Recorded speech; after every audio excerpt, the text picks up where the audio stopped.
Hormone headaches or migraines. Do you get headaches or migraines and you think it might be related to your hormones? Let's talk about what type of hormones typically cause them, why it happens, and when it can happen.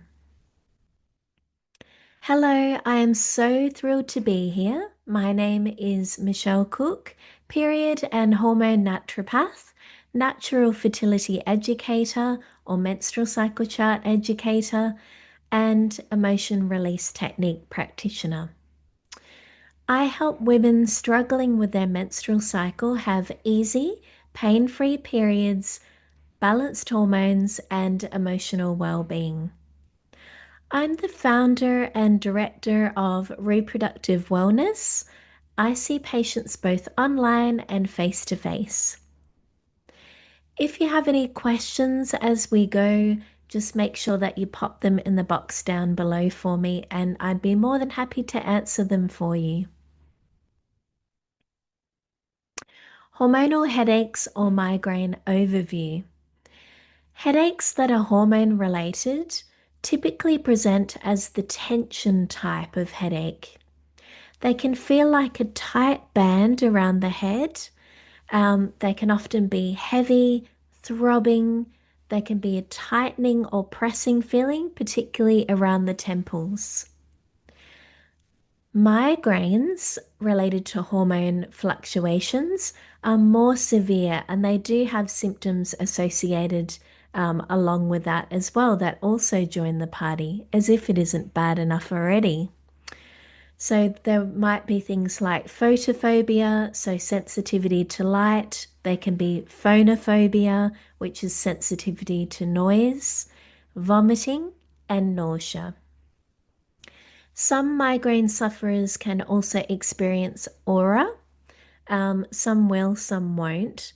But aura is kind of like a warning that the migraine is on its way. So you may have mumbling or slurred speech, although this is a less common sort of symptom. It's less likely you'll experience this. There might be motor or sensory issues like weakness, numbness, or tingling. Or there could be visual symptoms such as flashes of light. There can be blind spots or changes to your vision. And it's actually more common to have migraines in women than it is in men. Yay for us! Common hormonal reasons for hormonal headaches or migraines. Number one, high estrogen. So this is known as estrogen excess or estrogen dominance. So this happens when you're exposed to number one, xenoestrogens. So xeno means foreign. So this is basically an environmental chemical that's pretending to be estrogen in our body, and it causes a lot of hormone imbalance as a result. Number two, so if your progesterone is too low, this will cause relative estrogen excess. So in comparison, so estrogen in comparison to progesterone, if progesterone is low, of course estrogen is going to look like there's more there, if that makes sense. So the third point is your body isn't clearing estrogen properly. So it's very, very important that once estrogen's done its job in the body, that it's been safely, taken out or escorted out of the body. So the way that it does this is typically through the bowels. We need to make sure that, you're doing a poo every day so that this estrogen is being cleared. Because what happens is if you are constipated often or you're not doing a poo every day, at least once a day, this can lead to reabsorption of that estrogen, and this can lead to estrogen excess and estrogen dominance. The second reason for hormonal reasons, sorry, for hormonal headaches or migraines is low estrogen. Okay, so you could be at the other end of the scale. So, for women that are still menstruating or having their period, this could be taking place at certain times of the menstrual cycle. So, these women have a sensitivity towards that fluctuation through the menstrual cycle. So, this drop can take place prior to the period in the luteal phase. So, just before you get your period, you get that drop in estrogen, and then the woman responds to that sensitivity and that fluctuation and ends up getting a headache or a migraine. For women that are postmenopausal, so this is women that have been without their period for more than 12 months. They will experience a drop in estrogen as part of that life transition. So we know that with menopause, estrogen starts to really drop away to what it was compared to when you were still getting your period. And then definitely, likewise for postmenopausal as well, you still have that low estrogen present as well. So that can also make you more vulnerable to getting headaches or migraines. The third point is fluctuations in the estrogen. So, in perimenopause, which is the prequel to menopause, so it's that stage prior to you actually having no periods, is when the hormones will fluctuate massively. Okay. Particularly estrogen, it's dialed up so much more than what it would be typically. And it's common to see a drastic rise earlier on in this phase. And then the closer that we get to actual menopause, there's more of a drop in that estrogen level. Okay. So the fourth point is low progesterone. So this can also be another reason why you might get hormonal headaches or migraines. So the reason why you have low progesterone can be due to infrequent ovulation or anovulation, which means that ovulation isn't actually occurring for you. And it can also be due to stress because we need to remember that in order to make cortisol, which helps us adapt to stress, we need pregnenolone. So, pregnenolone is the precursor hormone to make cortisol, but it also is used to make progesterone. And only one of these things can be happening at the one time. So this will mean that if you're stressed, it's using up pregnenolone to make cortisol, but then it's actually going to shut down the production of progesterone while it's doing that. So this can be another reason why your progesterone ends up low. When can hormone headaches or migraines occur? So let's talk about that. So, if you're still getting your period, there may be a few different time points throughout your menstrual cycle that you may suffer with them. So, let's talk about that. So, the first few days of your period, estrogen is still low at this point in time. So this can also be related to PMS, so premenstrual syndrome, where your estrogen's kind of dropped away and you are sort of feeling, a bit more sensitive during this time as well. So sometimes when people experience PMS, there's lots of different symptoms that you might be going through, but headaches or migraines might be one of them as well. Another point in time during that menstrual cycle is once ovulation has happened. After this, the estrogen starts to drop. So that's another vulnerable time throughout the menstrual cycle as well. Or you might find that it occurs at the end of your menstrual cycle. So just before your next period, your estrogen and progesterone both drop in preparation for your period. So that's when the uterine lining would be shed.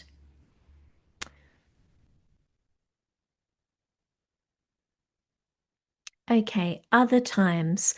So other times that you might experience it might be during pregnancy. So this varies, and not everyone will experience this, but if you tend to have that tendency towards being prone for headaches or migraines, so before you were pregnant, you might actually be more prone to it than during pregnancy. Also in the postpartum phase as well, because there's lots of hormone changes, etc. So yes, you can definitely experience it during that time too. Perimenopause. So this is the stage prior to menopause. Remember, it's the prequel. So you might actually experience it during that time as well because of the drastic hormone fluctuations and having to kind of adjust to that. Menopause. So this is when you're not getting your periods anymore. And also throughout your menstrual cycle, as we spoke about. So it might be just before your period in that luteal phase, so that premenstrual window. So that can be associated with PMS. My apologies, because I think I said before that PMS was related to the first few days of your period, but normally with PMS, that would be in the luteal phase prior to your period, and generally once you get your period, you feel a lot better. Where were we? Yeah, so throughout your menstrual cycle, so just before your period in the late luteal phase, it might be during your period, you might get it immediately after your period and around ovulation. So there can be differing points that you may experiencing these hormonal headaches or migraines. So why do hormone headaches actually happen? So, number one, serotonin problems. So, there can be fluctuations in estrogen, and when you have those fluctuations in estrogen, this can actually impact the action of serotonin. So, remember that serotonin is our feel-good hormone, and it's also a pain buffering neurotransmitter or a brain messenger. Okay. So, estrogen boosts the activity of serotonin. So, if you actually have enough serotonin, this will prevent. So, if you have enough serotonin, this will prevent serotonin induced blood vessel spasm and inflammatory changes. So in other words, if you're serotonin deficient, you'll be more likely to have the blood vessel spasm and the inflammatory changes, both of which result in the pain associated with migraines and headaches. So estrogen plays a role there. Okay, so we need to remember that, it's needed for the activity of serotonin. If we don't have enough estrogen, we won't have enough for the action of that serotonin. So if we put it in another way, therefore it makes sense that if there's a drop in estrogen, then serotonin will lower as well because it's reliant upon that to actually take action. So low estrogen leads to low serotonin. This leads to a dilation in the blood vessels in the brain and inflammation there, which leads to headaches and or migraines. Point number 2, so blood sugar dips. So when your blood sugar drops down too low from fasting overnight, from eating sugary foods or drinks or refined carbohydrates like white bread or baked goods, this leads to a spike in blood sugar levels and then a crash. Okay, so this can also result in those hormonal headaches as well. Or when you skip a meal, this can also affect it as well. So there's no fuel for the brain when this happens. So when you've got those blood sugar dips, there's no fuel there for the brain to operate. The brain then suffers because there's no energy to fuel it, which can trigger then a pain response. The other thing to consider here is cortisol spike. So the body considers that when you've got low blood sugar levels, this is quite stressful for the body. So this leads to the production of cortisol and adrenaline as a result. So remember, cortisol needs pregnenolone to be produced. And remember, that's also pregnenolone is the precursor hormone to progesterone. So this means that progesterone will be low and estrogen will look like there's more in comparison. So there's that relative estrogen dominance going on. And then if we look at adrenaline, so adrenaline causes your your blood vessels to swing between dilation and constriction of the blood vessels. And this results in having a headache as a result of this. The second point here is high stress.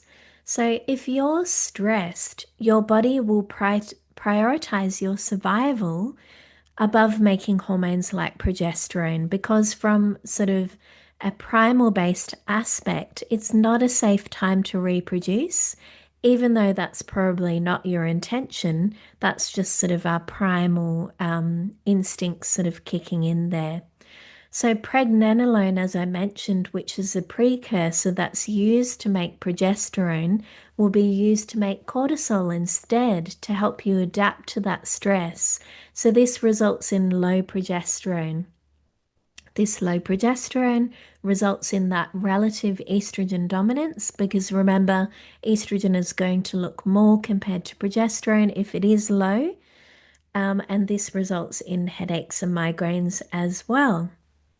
The third point is gut dysfunction. So, constipation will lead to estrogen dominance or estrogen excess, and it will also lead to estrogen reabsorption. And also gut dysbiosis, so that's an imbalance between the good and bad bacteria in the gut, or there could be parasites there, or yeast overgrowth, or worms, etc. This all leads to poor estrogen clearance. It isn't able to be cleared properly.